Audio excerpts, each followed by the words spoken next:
வணக்கம். இன்னைக்கு நான் எங்க இருக்கிறேன்னா, குழந்தைவேல் சுவாமிகள், முத்தையா சுவாமிகளுடைய ஜீவ சமாதியில இருக்கிறேங்க. இது சமாதி கோயில். உங்க எல்லாருக்கும் தெரியும். என்னோட வீடியோல அடிக்கடி பார்த்துருப்பீங்க. இந்த பசு மடத்துக்கு வாரத்துக்கு ஒரு நாள் நான் வருவேன்.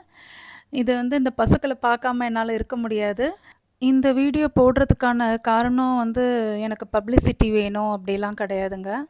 அந்த பசுமடத்த சுத்தமா வச்சிருக்கிறவரு வைக்கோல் குடும்மான்னு சொல்லி குடுக்குறாரு.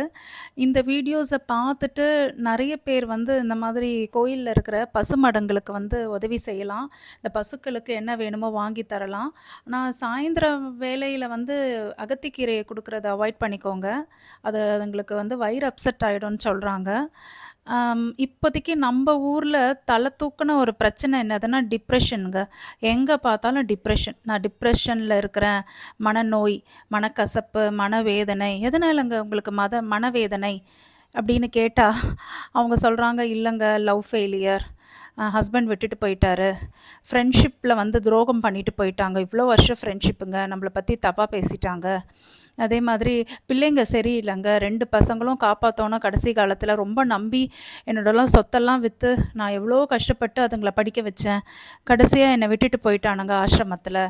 அந்த மாதிரியெல்லாம் நெறைய பிரச்சனைகள் நெறைய பேருக்கு இருக்கு. சில பேருக்கு வேலை கிடைக்கல. அந்த மாதிரி மனக்கவலைகள் நெறைய பேருக்கு இருக்குங்க.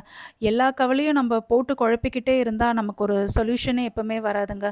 மனக்கவலை யாருக்கு தான் இல்ல சொல்லுங்க? எல்லாருக்கும் மனக்கவலை இருக்க தான் செய்யுது. இந்த மனக்கவலைய எப்படி போக்குறதுன்னா, நம்மள நாமே டைவர்ட் பண்ணிக்கணுங்க. இது ஒரு சிறந்த வழி. நம்ம ஏதாவது வேலைகள்ல நம்மள எங்கேஜ்டா வச்சுக்கலாம். இல்ல ஒரு சின்ன பிசினஸ் ஆரம்பிக்கலாம். சவாலான ஒரு விஷயங்கள செய்யலாம். நமக்கு பிடித்தவங்க வீட்டுக்கு போய் பேசலாம். அங்கேயும் போய் இந்த கவலைய பத்தி பேசக்கூடாது. அந்த மாதிரி சின்ன சின்ன இடங்களுக்கு போகலாம்.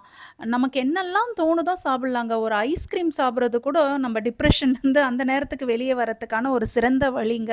அந்த ஐஸ்கிரீம் நமக்கு பிடிச்ச மாதிரி இருக்கணும் ஃப்ளேவர்ல. சில பேர் ரொம்ப அழகா கவிதைகள் எழுதுவாங்க, ஓவியம் வரைவாங்க, கலரிங் பண்ணுவாங்க, ஸ்கெட்சஸ் பண்ணுவாங்க. அந்த மாதிரி ஆட்களுக்கு டிப்ரஷன் கொஞ்சம் கம்மியாவே இருக்குங்க. ஏன்னா, அவங்க ரொம்ப அழகா கான்சன்ட்ரேட் பண்ணி பண்ணுவாங்க. அதுமாரி டெய்லரிங் பண்றாங்க பாருங்க, அவங்களுக்கு டிப்ரஷனே நெருங்கவே நெருங்காது. என் மனக்கவலையிலேருந்து வெளியே வரத்துக்கு ஆன வழி என்னதுன்னா, நம்ப செய்ற வேலைய நல்லா கருத்தா, பொறுமையா, நம்ப நிதானமா கான்சன்ட்ரேட் பண்ணி முழுமையா செஞ்சோன்னா, நம்ப என்ன மன கஷ்டத்துலேருந்தும் வெளியே வந்துரலாங்க. இந்த மாதிரி நான் பண்ணி பழகியிருக்கிறேன். உங்க எல்லாருக்கும் உபயோகமா இருக்கும் இந்த வீடியோ. இந்த வீடியோ உங்களுக்கு பிடிச்சிருந்துச்சுன்னா, நீங்க கமெண்ட் பண்ணுங்க. நன்றி, வணக்கம்.